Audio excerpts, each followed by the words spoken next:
She boarded the plane with quiet confidence, ready for nothing more than a smooth journey. But within minutes, her rightful seat was stolen, and what began as a simple dispute spiraled into chaos that no one on that flight would ever forget. Stay tuned, because this story will leave you stunned. And before we begin, don't forget to subscribe to Simply Stories for more powerful stories like this. She walked into the airport with the kind of presence that turned heads, not because she demanded attention, but because she carried herself with quiet authority. Every detail of her appearance reflected her success. An elegant outfit pressed to perfection, a sleek carry-on that seemed to glide across the polished floor, and the calm, composed expression of someone who had worked hard for every accomplishment. Her ticket was booked in first class, a seat she had earned many times over, not just with money but with years of determination, late nights, and battles against doubt and bias. This trip was not leisure, it was business. She had an important deal to finalize, and the long flight was supposed to give her the quiet time she needed to review documents, make last-minute notes, and prepare for meetings that could influence the future of her company. The cabin was already filling with travelers, some rushing to stow luggage, others settling into seats with the relief of beginning their journey. She stepped into first class, greeted politely by the attendants, and found her assigned seat. It was a wide, comfortable chair near the front of the section, the kind of spot that allowed both privacy and space to breathe.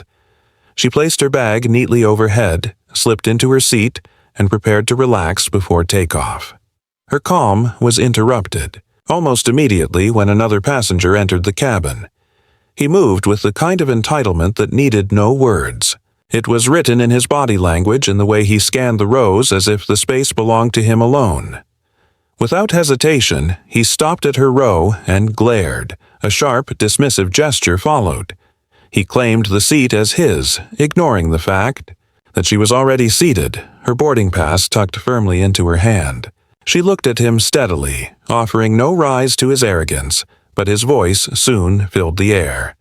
Loud enough for those around to hear, he insisted that the seat was his and demanded that she move elsewhere. Conversations in the cabin quieted, as nearby passengers turned their heads, eyes darting between the two. The CEO did not flinch. She simply held her boarding pass as evidence, calm and silent in her defense. The cabin crew arrived quickly, sensing the tension. A flight attendant leaned down, listening as the man repeated his claim with growing frustration. The CEO extended her boarding pass without speaking, letting the truth rest in the black ink of her reservation. The attendant glanced at the ticket, eyes flicking with unease. Protocol said one thing, but the man's aggression pressed another. To enforce the rightful seating assignment meant confrontation, something many in customer service dreaded. To yield to the passenger's forcefulness, however, meant injustice. And so, hesitation took over. Around them, whispers began. Some passengers murmured in disapproval, while others reached for their phones, recording the exchange quietly from their seats. The atmosphere shifted, a hum of unease weaving through the air. The entitled passenger only grew bolder, emboldened by the crew's reluctance to act. He spoke louder, sneering that she must have made a mistake, that she was confused, that the seat was not truly hers. The CEO remained unshaken. She did not argue, she did not plead. She simply stayed where she was, her composure a shield stronger than anger. Every second of silence was more powerful than any words she could have spoken. She knew the truth, and she knew her worth. Her posture remained upright, her face calm, her eyes unwavering. The man's aggression contrasted sharply against her quiet dignity. Where he demanded, she endured. Where he shouted, she breathed, in stillness. Yet the injustice hung heavy in the air, impossible to ignore. The crew tried again, their voices soft, urging him to take his assigned seat. He refused, shaking his head, his face flushed with stubborn pride. He insisted that he would not move, that he had every right to remain where he was.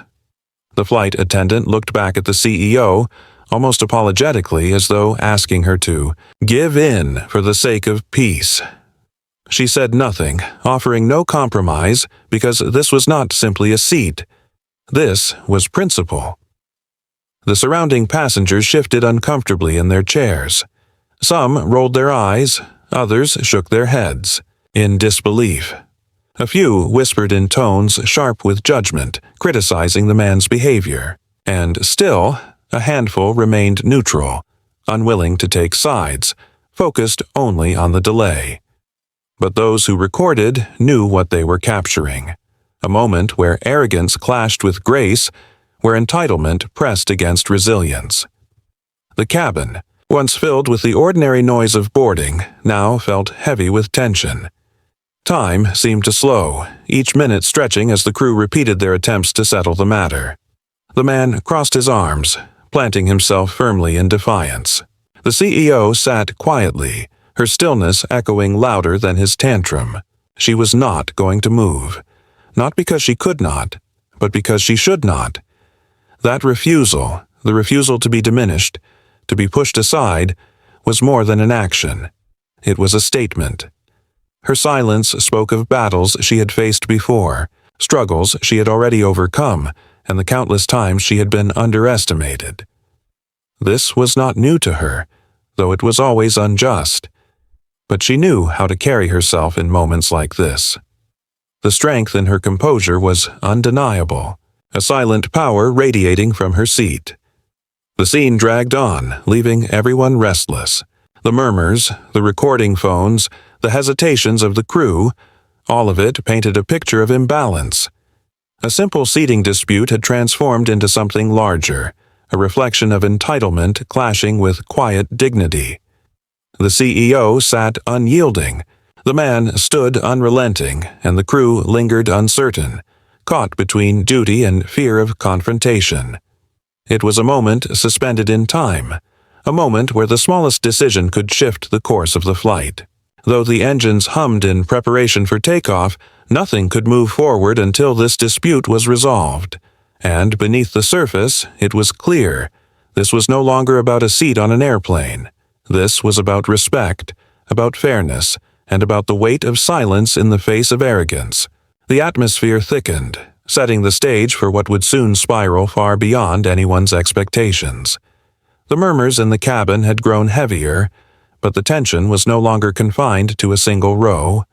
The crew, caught between duty and discomfort, stepped back from the scene and moved toward the galley, whispering in urgent tones. Their radios crackled faintly as they consulted the captain, who had not yet left the cockpit but was now fully aware that departure was at risk. Minutes ticked by. The engines hummed in idle preparation, yet nothing progressed. Passengers glanced at their watches, sighed in impatience, and shifted in their seats, restless without knowing the full reason for the delay. Some rolled their eyes as if the inconvenience was nothing more than another routine airline mishap, but those who sat closer to the unfolding scene knew it was far from ordinary. The entitled passenger's voice cut through the air again, louder than before, sharp, with accusation. He leaned forward, jabbing a finger toward the CEO as he claimed she was lying about her seat. His tone dripped with disbelief, as though it was impossible for her to hold such a ticket. His words carried both anger and something unspoken, something that revealed more about him than the situation itself. He did not just want the seat, he wanted the power to strip it from her. His insistence grew, fueled by the attention of onlookers and the hesitation of the crew. The CEO, still composed, reached once more into her bag and pulled out the proof. No one could dispute. Her boarding pass, clear and official. She placed it gently in the attendant's hand, her movements calm, her face unreadable. The attendant glanced at the paper, read the seat assignment, and swallowed hard. It was hers, undeniably hers. Yet even with the truth staring them in the face, the crew hesitated. They murmured soft phrases about keeping the peace, about avoiding confrontation, about trying to make the situation smoother for everyone. But the softness of their words revealed a bias. They were asking the one wronged to yield for the sake of harmony, rather than asking the one causing the disruption to take responsibility. That hesitation was more cutting than the man's words.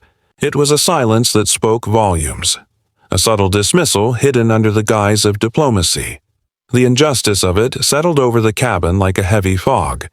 The CEO's calm demeanor only sharpened the contrast. She said nothing, simply sitting, upright, her eyes steady, her presence unshaken. Her silence was not weakness, it was strength, a deliberate refusal to stoop to the level of her accuser or to plead for what was already rightfully hers. Among the passengers, emotions were mixed. Some stared in shock, their faces tight with disapproval, silently wishing the crew would act with firmness. A few passengers muttered their outrage under their breath, shaking their heads at the obvious unfairness. Yet others sat stiffly in their chairs, unwilling to involve themselves, focused only on the disruption to their travel plans. For some, justice mattered less than the schedule. But in the age of instant connection, not everyone chose silence. A traveler seated a few rows away tilted their phone, holding it discreetly at chest level, the camera lens catching every moment. The glowing red dot of recording captured the raised voice of the man, the unyielding calm of the CEO, the shuffling indecision of the crew.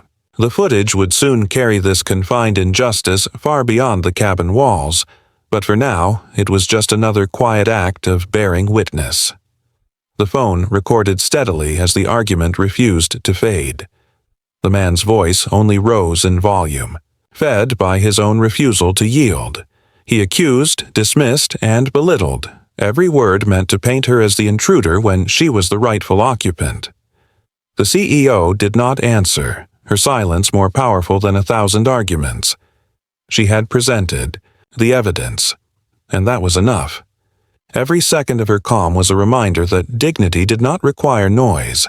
She leaned back slightly in her seat, composed, as though reclaiming her space by simply refusing to surrender it. The flight attendant returned from speaking with the captain, their face tight with stress. They crouched beside the man, speaking, in low tones, urging him to comply. But he shook his head furiously, his refusal absolute.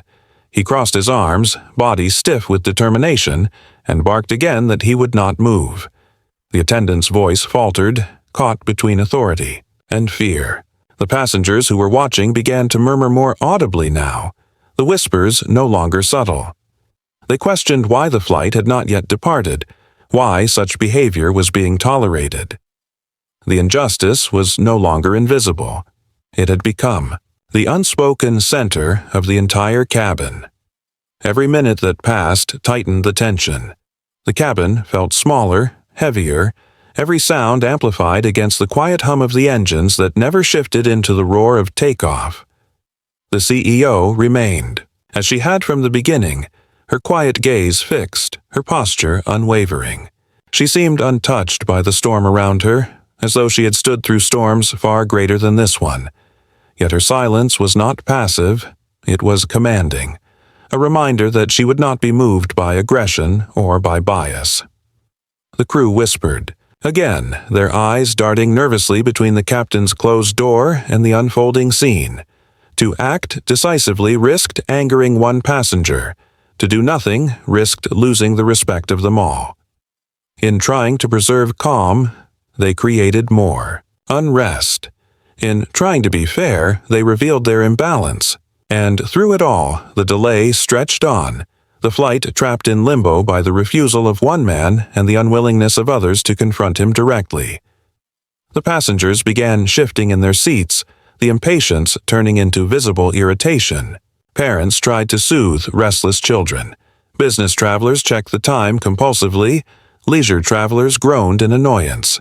Few knew the full truth, but all could feel the weight of something unresolved. The atmosphere was thick with unspoken frustration, and yet, despite the growing chaos, one presence remained unbroken. The CEO's calmness was more striking now than ever. She was the center of the storm, but she did not bend or sway. Her composure was a quiet lesson to everyone watching, that dignity does not demand volume, that control is not the same as surrender, and that sometimes the greatest strength is found in silence. Still, the standoff could not last forever. The engines idled, the passengers grew restless, and the minutes became too many. A decision had to be made. The situation was no longer about a single seat, but about whether truth would be respected or ignored. And until it was resolved, the plane could not and would not leave the ground. The steady hum of the engines could no longer mask the weight of the standoff. Time had stretched too far, and the tension had reached a point that no amount of whispered negotiation could ease. The cabin crew, drained from their futile attempts to calm the entitled passenger, exchanged helpless glances before retreating, once again to the galley. They had tried to maintain order, to persuade, to reason, but the refusal of one man had held the entire flight hostage. The passengers were restless now, voices rising in complaint, confusion rippling from row to row. And then, at last, the moment everyone had waited for arrived. The cockpit door opened, and the captain himself stepped into the cabin. He was a figure of authority, dressed in a crisp uniform, his presence commanding attention in an instant. The murmurs softened as passengers straightened in their seats, their eyes drawn toward the leader of the flight. His expression carried the weight of responsibility. Lines of frustration and fatigue etched across his face. He had been pulled from the sanctity of the cockpit into a conflict that should never have reached this point. With measured steps, he approached the row where the dispute continued to simmer. His voice was calm but firm as he asked for both sides to present themselves. The entitled passenger was quick to speak, his words pouring out in waves of accusation and entitlement. He claimed again that the seat was his, that he had been wronged, that the airline had somehow made an error. His tone was forceful, his gestures exaggerated, his voice rising as though volume alone could make his story true. He gestured toward the CEO with disdain, dismissing her presence as though she were an obstacle to his comfort.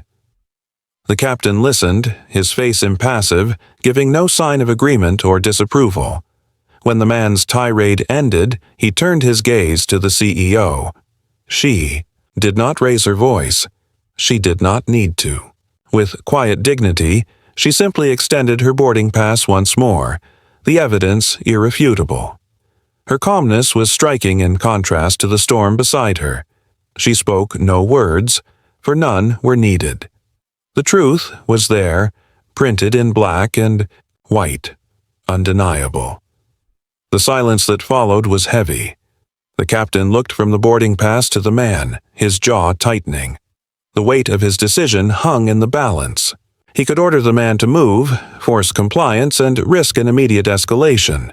Or he could ask the CEO to yield, preserving surface calm but deepening the wound of injustice. Yet the truth was already larger than the cabin. The delay had stretched too far, and the whispers of passengers had become louder. Phones were recording, eyes were watching, judgment was already forming. The captain, caught between the demands of one and the rights of another, made a choice no one expected. His voice carried through the cabin as he announced that the flight would not be leaving the runway. Not until the matter was resolved. The words hung in the air like a shock wave, drawing gasps and groans from the passengers. Outrage rippled through the rows, disbelief spreading as travelers realized their journey had been brought to a halt. Some buried their faces in their hands. Others raised their voices in protest. A chorus of complaints erupted, the frustration of hundreds of people colliding with the stubbornness of one. The cabin crew scrambled to contain the outcry, their voices raised in attempts to calm the passengers. They offered reassurances, promises, that the matter would soon be resolved, pleas for patience. But it was too late. The situation had grown beyond appeasement. Every moment of hesitation, every refusal to act decisively, had built to this breaking point. Now the entire flight was grounded, and the reason sat plain for all to see. Through it all, the CEO remained unshaken. Her presence was like a stone, in the middle of a rushing river, unmoved by the currents that swirled around her. She sat tall in her seat, her expression calm but resolute, her silence heavier than any words could be. Her authority was not shouted or demanded. It was revealed, in the unshakable way she held herself. In that moment, she became the undeniable center of the story. Not the man who shouted, not the crew who faltered, not even the captain who delayed the flight. It was her quiet strength that drew every gaze. The entitled passenger, emboldened by the chaos, still refused to move. He crossed his arms, his face flushed with stubbornness, convinced he had forced the flight into submission. His refusal was louder than reason, louder than truth, louder than decency. But it was also his undoing. The captain, with no more room to compromise, gave the order no one wanted but everyone expected. Authorities were called to the gate. The announcement sent another ripple through the cabin, but this one was different. It carried the weight of finality. There would be no more delays, no more whispered negotiations. The situation had escalated beyond the power of the crew, and now it would be handled by those with authority beyond the plane. The passengers shifted in their seats, their earlier frustration mingling with anticipation. Phones tilted again, recording the unfolding drama as the cabin became a stage for something larger than a simple flight. Minutes later, uniformed authorities boarded the aircraft, their presence shifting the energy instantly. The entitled passenger stiffened, his earlier bravado faltering as the reality of the situation settled in. He argued still, his words frantic, but his voice no longer carried the same weight. The calm firmness of the officers stripped his entitlement of its power. He was escorted from the seat, his protests echoing down the aisle as the passengers watched in silence, some with relief, others with grim satisfaction. The CEO did not move. She did not smirk, did not gloat, did not celebrate the removal. She simply remained as she had been from the beginning, calm, dignified, composed. Her silence had been her strength, and now it was her victory. But even as the man was removed, the story had already grown too large to be contained within the cabin. News outlets had caught wind of the disruption. Social media posts were spreading. Rapidly, the recorded videos capturing every detail of the confrontation. The flight that had been grounded was no longer just a delayed journey. It was a headline, a symbol, a mirror reflecting issues far deeper than a seating dispute. The CEO understood this better than anyone. For her, it was never about a single seat. It was about respect, about dignity, about the quiet demand for fairness in a world that too often faltered in offering it. She sat with the calm of someone who knew the weight of the moment, who understood that history was often written, in silence as much as in sound, and as the cabin slowly settled, as the murmurs of disbelief gave way to a weary quiet, one truth became undeniable. This was no longer a flight delayed by a passenger's refusal. It was a lesson unfolding in real time, a story that would not be forgotten. The cabin grew quieter after the disruptive passenger was finally escorted off the plane, but the silence that followed was not the comfortable kind. It was heavy, filled with the weight of what had just transpired. The passengers shifted uneasily, their eyes darting between one another, their minds replaying the scene they had witnessed. Relief washed through the cabin now that order had been restored, but the disruption had left scars. The flight had been delayed far longer than anyone anticipated. The journey interrupted before it even began, and though the engines still hummed softly and idle, no one could ignore that the real damage had already been done. The incident could not be erased, not from the memory of the passengers, not from the phones that had captured it, and not from the reputation of the airline that had failed to protect what was right. The captain, still carrying the weight of responsibility, stepped forward once more. His voice, which earlier had carried authority, now softened with regret. He looked toward the CEO, his eyes heavy with apology. He addressed the cabin but directed his words most of all to her, acknowledging that she had been wronged, that the incident should never have escalated so far, and that her composure throughout had been more honorable than the treatment she had received. The apology was public, the words careful, but the humiliation of the airline was undeniable. Every passenger in that cabin knew the truth, that hesitation, bias, and weakness had allowed a single man's entitlement to spiral into chaos that grounded an entire flight. The CEO listened, her face calm, her posture steady. She accepted the words, but did not need them. She had not waited for apology, nor had she sought validation. Her strength had been in the way she carried herself all along, never breaking, never lowering herself to anger. But in this moment, with the attention of the cabin fixed on her, she finally allowed the truth of who she was to be revealed. It began not with a declaration, but with recognition. A passenger nearby, one who had been recording, whispered her identity with astonishment. Heads turned as the whispers spread like wildfire. The woman, sitting in quiet composure, was not simply a passenger, not merely a business traveler delayed on her way to a meeting. She was the head of a global company, a leader with influence far beyond the cabin walls. Gasps rose from the rows, shock dawning on faces as the truth settled in. The airline had not only mishandled an ordinary customer, it had failed in its treatment of a woman who commanded respect on the world stage.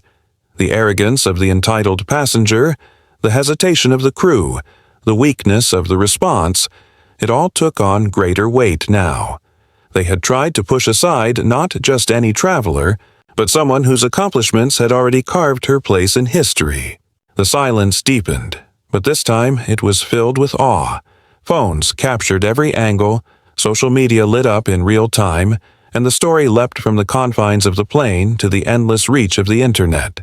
By the time the aircraft prepared again for departure, news outlets had already picked up the narrative. Headlines formed within minutes, describing a powerful black CEO who had been denied her rightful seat, who had endured with dignity as entitlement clashed with truth, who had been underestimated by those too blind to see her worth. The cabin, once a place of tension, had transformed into a stage where a larger story had been written, one that spoke to more than travel delays. It was about perception, respect, and the power of composure in the face of arrogance. As the plane remained grounded, reporters outside the terminal received updates, and footage uploaded by passengers spread across platforms. The video showed everything: the raised voice of the man, the fumbling hesitation of the attendants, the calm stillness of the CEO. The contrast was undeniable, and the story resonated instantly with audiences far beyond the airport. It became a symbol, a lesson, a conversation piece on bias, on entitlement, on the quiet resilience that can dismantle even the loudest arrogance. Back inside the cabin, the CEO remained steady, neither seeking the spotlight nor shrinking from it. Her dignity was not dependent on recognition, though now recognition was unavoidable. Passengers who had earlier whispered in doubt now looked toward her with admiration. Some offered nods of respect, others quiet words of support, but she did not need them to validate her. Her composure was enough. The airline, now aware of the gravity of the incident, scrambled to issue an official apology. Statements were drafted, polished words of regret crafted to smooth over the damage.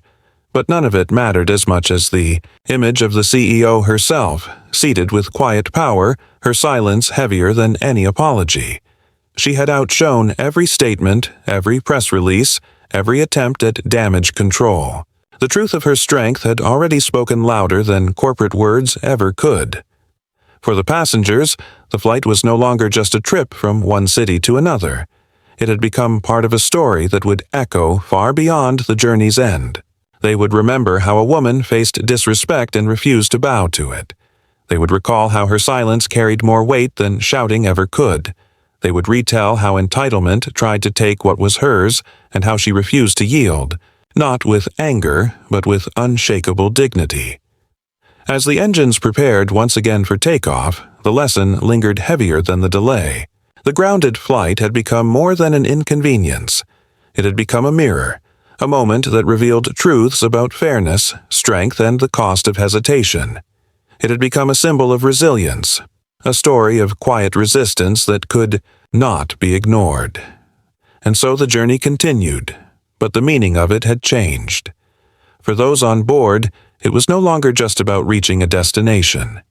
It was about what they had witnessed, what they had learned, and how the strength of one could alter the course of many.